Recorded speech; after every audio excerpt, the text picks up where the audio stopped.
احرار سره هغه احرار مولوي صاحب نومېدو درېیم استاد عمر قاري صاحب نومېدو څلور کسه راغلي ما سره زما نه علاوه درې نور کسانو یو عبدالهادي یو چې دی هغه جانان نومېدو او یو چې دی عمر فاروق نومېدو عبدالهادي هغه دې اوس تصویر راوښود مړ شوی دی جانان چې هغه بمې والوزول هغه عمر فاروق دننه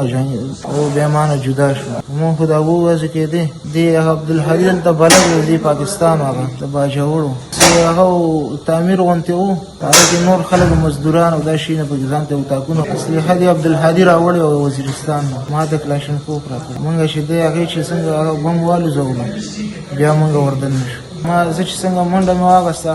ځای ته څنګه تلمه بس ولګېدم هملته سمداسته دا هغه د جیکټ راوړه مونږ ته افغانستان کې دې ټول هغه راکړه تربیت راکړه ټول هلکان به دې پوهېدل بس مونږ ته خالي جیکټ یې راوړو موزي پکې سرې پو نور بیا مونږ دلته برابر کو جوړم بارود پکې و مونږ ته هلته تربیت راکړه څوک چې دلته راځېږي دا ټول هر څه ورته ښیي دلته چې دی مونږ ته افغانستان نه هر څه کړي و عبدالهادي دلته بلد و مخکې هم راغلی یو ځای مونږ سره راغله مونږ ته ویلې وایي دا رینجر والا ما پېژندم نه ما ته ویلې فوج والا دی